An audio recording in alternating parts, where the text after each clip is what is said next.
Little Mermaid.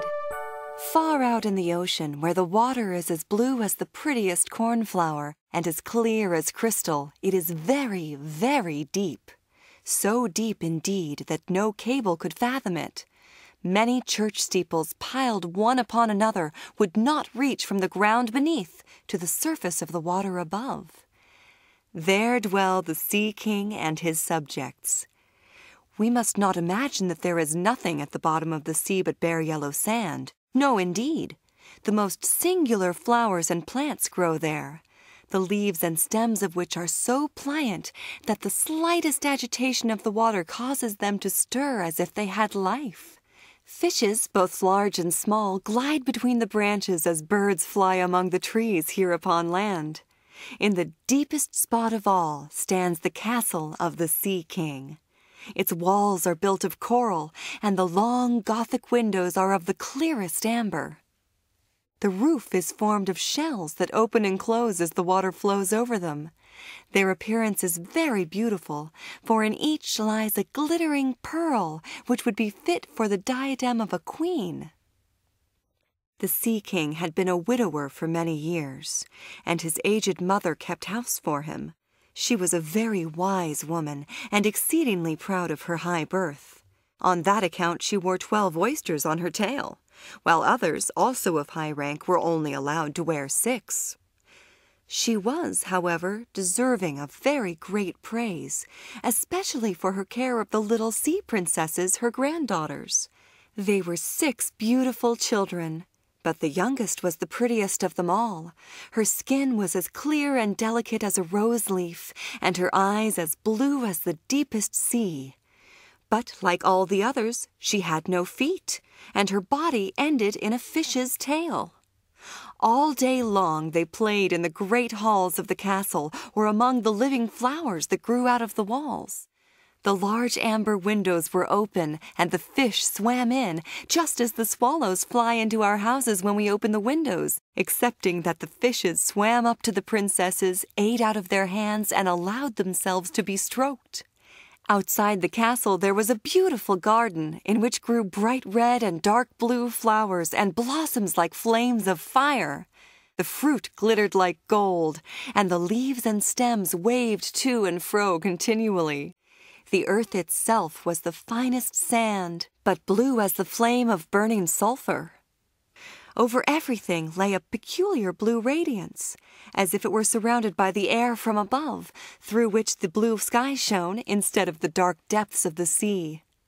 In calm weather the sun could be seen, looking like a purple flower, with the light streaming from the calyx.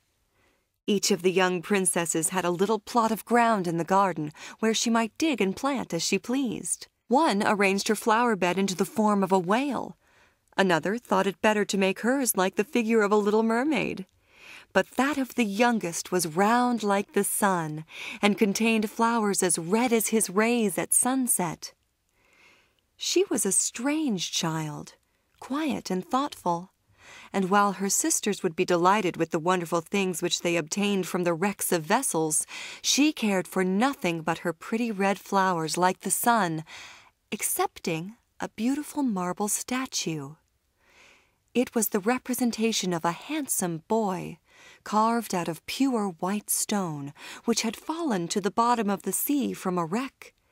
She planted by the statue a rose-colored weeping willow. It grew splendidly, and very soon hung its fresh branches over the statue almost down to the blue sands. The shadow had a violet tint and waved to and fro like the branches. It seemed as if the crown of the tree and the root were at play and trying to kiss each other. Nothing gave her so much pleasure as to hear about the world above the sea.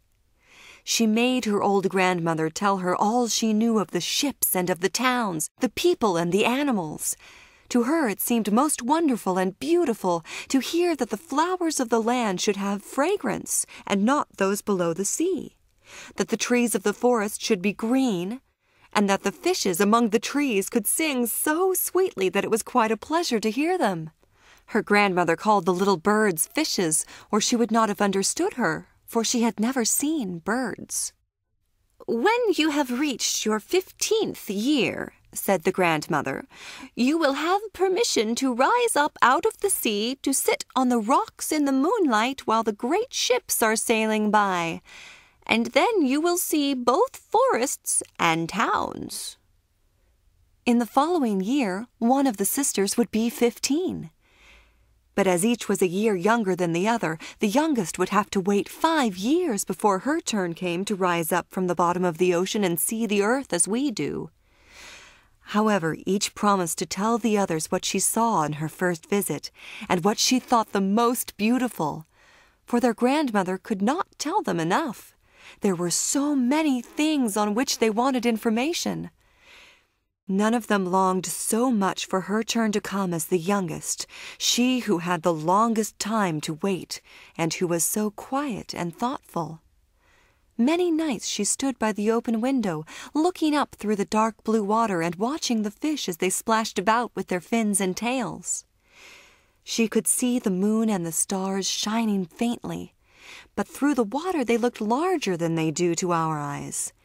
When something like a black cloud passed between her and them, she knew that it was either a whale swimming over her head or a ship full of human beings, who never imagined that a pretty little mermaid was standing beneath them, holding out her white hands towards the keel of their ship.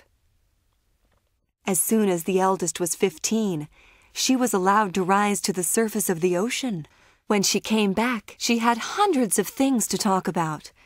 But the most beautiful, she said, was to lie in the moonlight on a sandbank in the quiet sea near the coast, and to gaze on a large town nearby, where the lights were twinkling like hundreds of stars, to listen to the sounds of the music, the noise of carriages, and the voices of human beings, and then to hear the merry bells peal out from the church steeples. And because she could not go near to all those wonderful things, she longed for them more than ever. Oh, did not the youngest sister listen eagerly to all these descriptions? And afterwards, when she stood at the open window looking up through the dark blue water, she thought of the great city with all its bustle and noise, and even fancied she could hear the sound of the church bells down in the depths of the sea. In another year, the second sister received permission to rise to the surface of the water and to swim about where she pleased. She rose just as the sun was setting, and this, she said, was the most beautiful sight of all. The whole sky looked like gold, while violet and rose-colored clouds, which she could not describe, floated over her. And, still more rapidly than the clouds, flew a large flock of wild swans towards the setting sun, looking like a long white veil across the sea. She also swam towards the sun, but it sunk into the waves, and the rosy tints faded from the clouds and from the sea.